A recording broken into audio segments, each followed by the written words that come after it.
After more than 5 years learning financial information, from earning an accounting degree and working in the accounting world, as well as time spent soaking up personal finance information, I've been able to learn the true indicators of wealth. That's why in today's video, I'm going to share 7 reasons why you might be feeling like you're always behind in your finances, looking at the reasons that cause this feeling, why it may not actually be the case, and how you can actually use this feeling to improve your finances. Reason number 1, the false equation. More money equals more happiness. Let's start by busting one of the most common money myths. The idea that more money automatically leads to more happiness. It's tempting to think that if you could just make a bit more money, all your problems would be solved and happiness would follow. But studies show that once you've reached a point where your basic needs like housing, food, and healthcare are met, additional income doesn't necessarily increase your day-to-day happiness.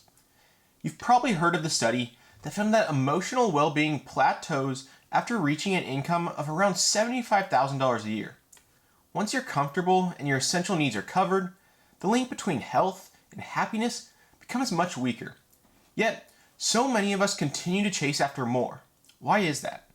A big part of it is societal pressure, where we're constantly bombarded with images of success, often equated with luxury. Whether it's social media, advertising, or even the people around us, we're told that happiness is found in material things. Expensive cars, designer clothes, etc. This creates a distorted image, making it seem like wealth and joy are inherently linked. But here's the truth. The people you see flaunting their wealth may not be as happy or as financially secure as you think. And that brings me to my next point. Reason number 2. Many wealthy people are deep in debt. One of the biggest misconceptions people have is thinking that if someone has a fancy car, a big house, or the latest gadgets, they must be wealthy. The reality, however, is that many of these people are living on borrowed money. They finance their lifestyle through credit card debt, car loans, hefty mortgages, and even those buy now, pay later options when online shopping. What appears to be wealth is often nothing more than debt wrapped up in a shiny package. From the outside, it looks like they're living the dream. But behind the scenes, they might be struggling to keep up with monthly payments and are just one financial hiccup away from crisis.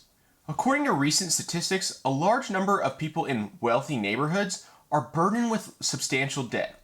Their material possessions are not a reflection of financial security, but rather financial overextension. What's more, true wealth isn't always visible. It's not the flashy car in the driveway or the designer clothes.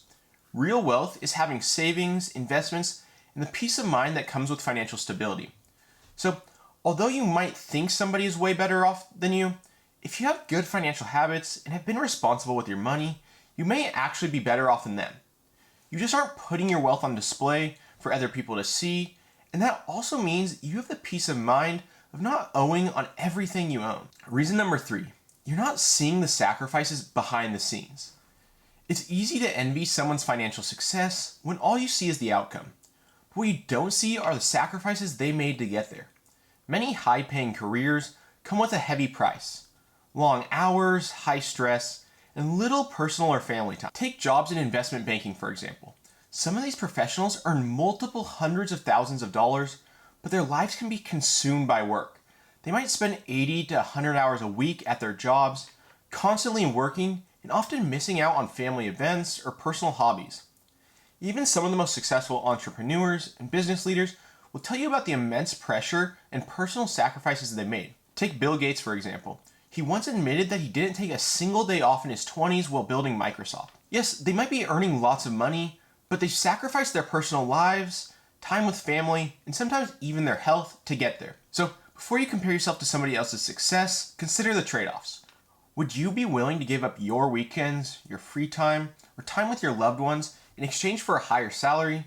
As success also comes with a cost, often more than you realize from the outside. Reason number 4, the comparison trap. Another reason it feels like everyone is doing better than you is that you might be caught in the comparison trap. This happens when you constantly compare yourself to others who seem to have more. More money, more success, more material possessions. The problem with this is that it breeds envy and dissatisfaction. There's a famous saying, comparison is the thief of joy, and it's true. When you're always measuring yourself against people who are doing better than you, it's hard to appreciate what you have. The more you focus on what you don't have, the more you lose sight of your own achievements and blessings. But here's the catch. We rarely compare ourselves to those who have less money than us. We almost always compare ourselves upward to those we think are better off. And this creates an endless cycle of feeling like we're falling short. And obviously, social media exacerbates this problem because we're constantly seeing the highlights of other people's lives, and it's easy to forget that it's often just a curated version of reality. And not to say that all social media is bad, but if you're using it as the basis of your happiness, you can be thoroughly deceived. Reason number 5, you're chasing someone else's version of success. In many cultures, especially here in the US, success is often defined by material possessions. The big house, the luxury car, the high-paying job. There's this societal blueprint for what it means to make it. But here's the thing. This version of success doesn't work for everyone, and it doesn't have to. Many people spend their entire lives chasing this predefined image of success, only to find that it doesn't bring them the happiness or fulfillment they were hoping for. They get the fancy job title, the paycheck, the status symbols, and realize that something is still missing. The last thing you want to do is pour all of your time into chasing something you were told you should want, getting there, and a minute later realizing it wasn't what you wanted at all. What if instead of chasing the version of success society has handed you, you created your own? Maybe for you, success looks like financial stability without the need for luxury. You live in a nice, but not opulent home, drive a decent car, but not a Rolls Royce, and have the time freedom to do what you want because you need less money. Maybe that's having enough time to spend with your family or pursuing a passion. The point I'm trying to make is when you define success on your own terms, you free yourself from the pressure to keep up with others. Reason number 6, the hidden advantages some people have. Here's a truth we sometimes overlook. Not everyone starts the race to success from the same place. Some people have significant advantages from the very beginning, whether it's family wealth, education, or connections that give them a head start. Think of it like a race where some people start closer to the finish line, while others have to start much further back with obstacles in their way. Naturally, those with more advantages are going to reach their goals faster. However, it also doesn't mean your goals are unattainable if you started further back. You just need to give yourself more time to figure it out and reach your goals because you can't change the cards you were dealt. It doesn't do you any good to dwell on the disadvantage you had to start out with because it's only delaying you further on the way to where you want to go. Also, I should mention that I'm not trying to diminish anyone's achievements, but it's just a reminder that when you're comparing yourself to others, you may not be seeing the full picture. Just because someone appears more successful doesn't mean they face the same challenges you may have. Reason number 7, wealth accumulates over time. Another reason it seems like others have more money is that wealth takes time to grow, and most of it grows later in life. We often look at older generations and think they must have had it easy, they're so much better off. But part of the reason they appear wealthier is simply that they've had more time to accumulate wealth. Let's take Warren Buffett as an example. He's one of the richest people in the world, but most of his wealth, about 97% of it, was accumulated after he turned 60 years old. This is because of the power of compounding interest, where money can grow exponentially over time. Obviously, Warren Buffett is an extreme billionaire example, but this principle still holds true for a large number of millionaires. In fact, only 21% of millionaires inherited any sort of money, which means more than a large majority of them were self-made millionaires.